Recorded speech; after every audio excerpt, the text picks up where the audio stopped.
Yo, what's up mga kuys? Papunta kami ngayon sa barangay ng Molino 4 kung saan mapapalaban ng tropang Daily Dayo. Isang magandang laban ang inaasahan namin sa gabi na yon. Ngayon ay nandito na kami sa Georgetown Subdivision sa barangay ng Molino 4. Shoutout nga pala kay Boss Radam na palaging nakasuporta kay Amazing Basketball. Maraming salamat boss. Hindi na rin bago ang court na to dahil dito rin naglaban ang Daily Dayo at Team Salawag. Nga pala mga kuys, ang makakalaban ng Daily Dayo ay ang Team GMA na minsan na rin tumalo sa kanila at ito ay rebanse na lamang. Nag-usap na rin sila about sa rules, toss coin na lang kapag hindi nagkasundo at walang tao-tao hanggang matapos ang laro. Mag-uumpisa na ang laban mga kuys. Tara, samahan nyo akong manood.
Mga laban sa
Unfortunately, hindi natapos ang laro. Hindi nagkasundo sa mga hatol at nadismaya ang mga nanood sa nangyari.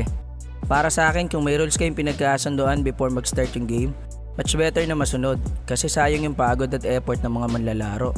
Respeto pa rin sa bawat isa dapat manaig. Yun lang. Maraming salamat mga quiz. At ipapakilala ko lang sa inyo ang solid at very affordable na clothing line.